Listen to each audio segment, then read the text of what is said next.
सभी भाइयों को मेरा राम राम, राधे राधे। कैसे हैं आप सब? आई होप आप सब बढ़िया होंगे और उम्मीद है आप लोगों के एग्ज़ाम भी अच्छे जा रहे होंगे। ठीक है, तो ये यहाँ पर स्क्रीनशॉट देख रहे होंगे। भाई ने 11 बजे मैसेज किया मुझे, पेपर में क्या चेंजेस हुए हैं, पेपर कैसा आ रहा है, उसके ऊपर हम बात करेंगे। अगर आप लोगों ने अभी तक चैनल को सब्सक्राइब नहीं किया है तो प्लीज़ चैनल को सब्सक्राइब कर लीजिए और वीडियो को लाइक कर दीजिए। ठीक है, उससे पहले बहुत जरूरी बात करनी है, वीडियो को बिल्कुल स्किप मत करना। जो भी है मैं बिल्कुल प्योर रियल बताऊंगा एग्जाम कैसा है कैसा नहीं आ रहा। ठीक है, तो देखो बहुत से भाइयों के कल मेरे पास मैसेज भी आए थे, पर्सनल मैसेज भी व्हाट्सएप पे भी और इंस्टाग्राम पर भी और यूट्यूब कमेंट में भी आते हैं कि भाई आप भी दिल्ली पुलिस कांस्टेबल का एग्जाम दीजिए जो रोजगार वेद अंकित पे आ रहा है उसका। एक बात बताना भाई, आप अपने ऊपर रियल ले चलना, जो मैं बताऊंगा उसको। सपोज डेट आप मान के चलो, अगर आपका किसी एग्जाम की तैयारी कर रहे हो, जरूरी नहीं आप दिल्ली पुलिस की तैयारी करो, कोई भी एग्जाम हो सकता है।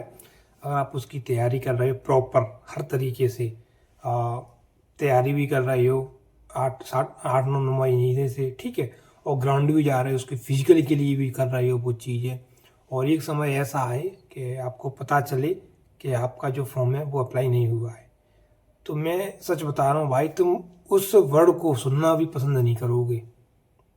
समझ रहे हो? जिस एग्जाम में तुम तैयारी कर रहे इतने बड़े शिद्दत से, तुम उस वर्ड को सुनना पसंद नहीं करोगे। तुम उस वर्ड को सुनोगे, तुम्हें पता है तो तुम्हें कितना दुख होगा। लेकिन इतना सब होने के बावजूद भी मैं आप लोगों के लिए वीडियो बना रहा हूँ, क्योंकि मैं तुमसे बोला था इसलिए। मैं अभी भी बोल रहा हूँ, मैं तुमको एंड तक नहीं छोड़ूंगा।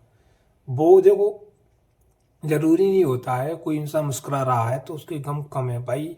जो बंदा ना सबसे ज़्यादा, रियल बता रहा हूँ, जो बंदा टूट चुका होता है ना सबसे ज़्यादा मुस्कुराता है। सच बात तो यही है। ठीक है, खैर वो छोड़ो, जो होना था वो तो हो ही गया। वो ना मेरे हाथ में था, तुम्हारे हाथ में था। ठीक है, तो मॉक की भी देखो मैं तुम्हें रियलिटी बता दे रहा हूँ। और रोजगार बिन अंकित पे जो हुए थे दिल्ली पुलिस वाले की, तो उसकी रियलिटी देखो तो भाई ये है कि जो तुम्हारा पहला मॉक हुआ था उसके स्क्रीनशॉट के जो टॉपर हैं वो यहाँ पर खड़े हैं। ठीक है, 1,80,000 बच्चों ने जो है मॉक दिया था, तो उसके वही टॉपर ये रहे। 100 में से 100 नंबर इसमें भी आए हैं, बहुत इजी था ना इसलिए।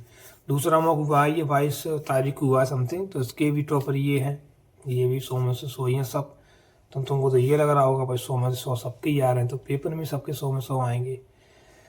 वो भी देख लिया जाएगा, जब आंसर की आ जाएगी तब पता चल जाएगा किसके कितने हैं। ठीक है, और रही बात देखो कल की, तो कल एक भाई का पेपर दे के आया है, वो बिल्कुल बता रहा था मैथ रीजनिंग बिल्कुल ईजी है, कोई भी इसमें डरने की बात नहीं है कि मतलब बन नहीं सकती है, बड़े आराम से तुम बना सकते हो। 40 में से 40 भी कर सकते हो। 1-2 प्रश्न ही ऐसा होगा जो तुम्हें फंसा सकता है, नहीं था पूरा पेपर मैथ रीजनिंग में बिल्कुल सरल है।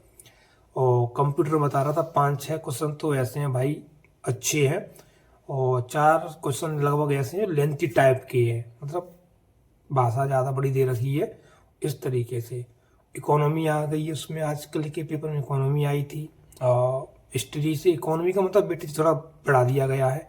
करंट भी आई थी, बता रहा था वो जी। ओवरऑल जो है वो शायद 80 के समथिंग यानी 75 के समथिंग अटेम्प्ट करके आया है टोटल, ज़्यादा उसने अटेम्प्ट नहीं किए हैं। जीएस में शायद उसने 30 ही किए हैं बस, ज़्यादा नहीं किए। वो अपने मतलब एक्यूरेसी के हिसाब से चला है कि भाई मैं ज़्यादा गलत के चक्कर में नहीं गया तुक्के की वजह से।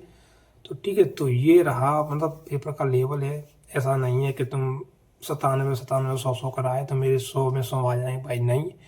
जब आंसर की जाएगी तब पता चल जाएगा तुम्हारे कितने आ रहे हैं कितने नहीं आ रहे हैं। जो ये गुच्छा होता है वो तुम्हें देखना जाके 55 में 60 में जाके मिलेगा। तो यही है अपना, वही मैं तब भी कह रहा था, वही चीज़ अब भी कह रहा हूँ भाई, अपना 65 लेके चलना एकदम। 65 आप बचा के चलो अपना उस एग्जाम में बस, फिर तो जो किस्मत की बात है वो कहाँ ले जाएगी। ठीक है, और कोई बात हो कमेंट बॉक्स में मुझे बता सकते हो। वीडियो पसंद आई तो लाइक करना, चैनल को सब्सक्राइब कर लेना।